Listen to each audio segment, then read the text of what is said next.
जीवन में हम हमेशा अनुभव करते आए हैं कि अच्छे या बुरे संयोगों में, जाने अनजाने, जीवन के रोजमर्रा के व्यवहार में अच्छे बुरे बहुत सारे भाव हो जाते हैं। उसमें भी समाचार पत्र, टीवी या फिर व्यक्तिगत बातचीत में कितने ही ऐसे भाव हो जाते हैं कि जिनकी कोई सीमा नहीं रहती। कभी हमने विचार किया है कि ये भाव किस प्रकार काम करते हैं? इन भावों का परिणाम क्या हो सकता है? आइए ये जानने के लिए हम चलें आज से लगभग 2500 साल पहले, जब भगवान महावीर साक्षात इस भूमि पर विद्यमान थे।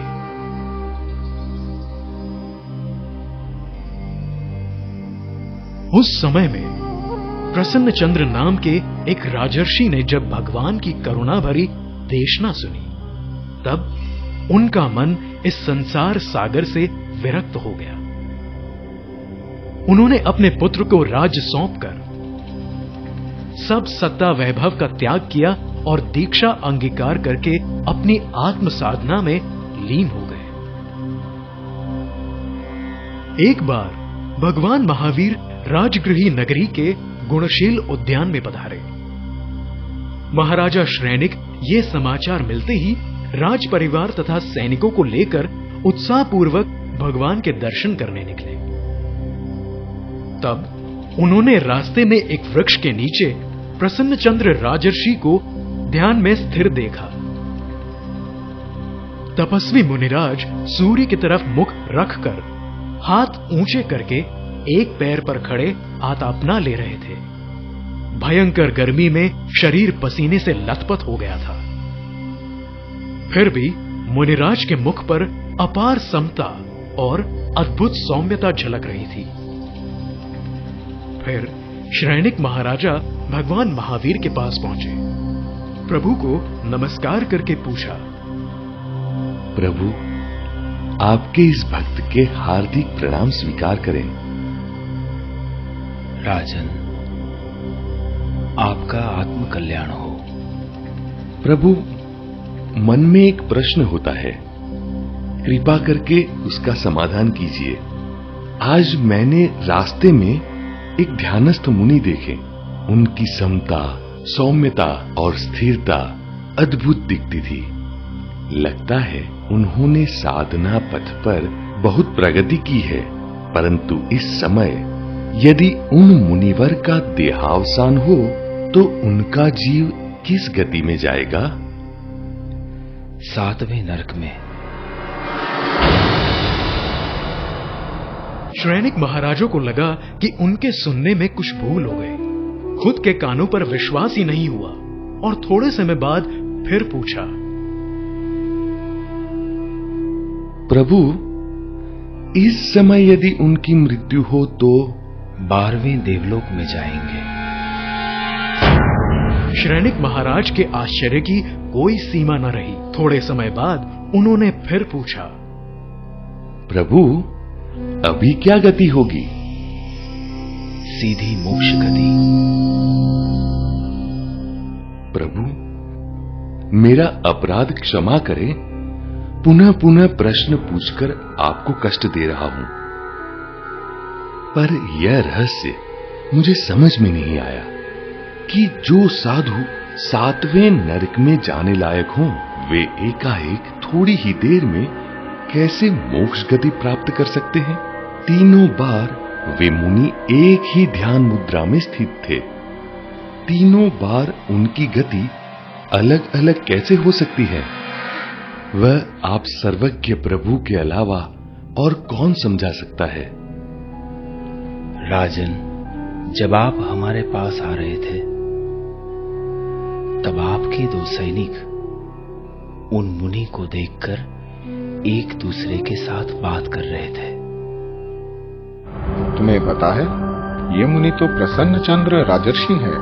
उन्होंने अपना राज्य अपने बेटे को सौंप दिया और दीक्षा लेकर जंगल में आ गए। उनके पड़ोसी राजा को यह पता चला तो उसने सेना लेकर चढ़ाई कर दी। मुझे लगता है विजय अवश्य उसकी ही होगी। ये क्या कह रहा है? सैनिकों का ऐसा वार्तालाप सुनकर ध्यानस्थ अवस्था में खड़े प्रसन्नचंद्र राजर्षि के मन में खलबली मच गई। उनके अंतःकरण में उथल पुथल होने लगी। शत्रु पर क्रोध आया और वहीं खड़े खड़े युद्ध क्षेत्र की भ्रांति से वे मन ही मन युद्ध करने लगे और मन वीतराग भाव से च्युत होकर राग द्वेष की ओर झुका। यही रौद्र ध्यान उनकी नरक गति का कारण बने ऐसा था। किसी को किंचित मात्र दुख देने का भाव रौद्र ध्यान कहलाता है। अब जब मन ही मन युद्ध में शत्रु राजा पर प्रहार करते करते सभी शस्त्र खत्म हो गए, तब मस्तक पर का मुकुट उतारकर प्रहार करने के लिए जब हाथ मस्तक पर गया, तब मुनिश्री को लोचन किए हुए शीश के स्पर्श से भान हुआ कि मैं राजा नहीं परंतु मुनि हूं। एकाएक विचारधारा बदल गई। मन का कुरुक्षेत्र धर्म क्षेत्र बन गया और उन्हें बहुत पश्चाताप होने लगा। भाव निर्मल होने लगे और अंदर धर्म ध्यान शुरू हो गया। यह धर्म ध्यान उनकी देव गति का कारण बने ऐसा था।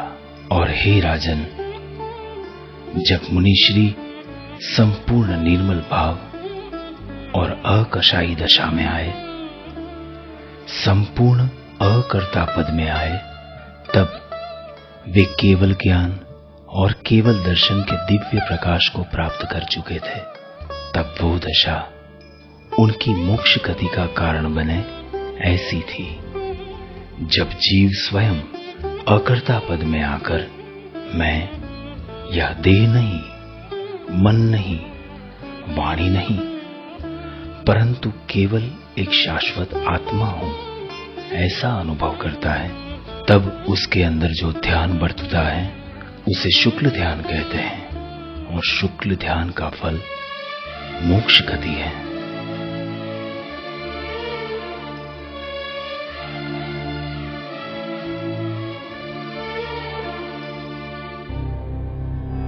श्रैणिक राजा भगवान का ये बोध पाकर मन ही मन विचार करने लगे कि कब कैसे भावों का उद्भव हो और उस कारण कौन सी गति बन जाए, ये सामान्य मनुष्य किस प्रकार समझ सकता है। मित्रों, देखा मन में उठने वाले भावों का विज्ञान कितना गुह्य है। प्रसन्नचंद्र मुनि की बाह्य ध्यान अवस्था एक जैसी होने पर भी अंदर के अलग अलग भावों के अनुसार कर्म बंधन हो रहा था। उसी प्रकार अपने जीवन में क्रोध करने के बाद पछतावा करने से हम उसके कर्म बंधन में से मुक्त हो सकते हैं, जबकि क्रोध करने के बाद क्रोध करना चाहिए ऐसा कहने से कर्म बंधन गाढ़ होते हैं। मनुष्य के हाथ में भाव करने की सत्ता है, पर फिर परिणाम कुदरत की सत्ता में जाता है। अतः मन, वचन और काया की सभी क्रियाएं पूर्व कर्म के अधीन है और उनमें तू स्वयं स्वतंत्र है, भाव से अलग है। अतः भगवान कहते हैं तू अपने भाव बदल, वही सच्चा पुरुषार्थ है। यदि अच्छे भाव करें तो मीठे फल मिलते हैं और कड़वे भाव करें तो कड़वे फल मिलते हैं। यदि भावा भाव से छूटे तो परमात्मा पद प्राप्त होता है।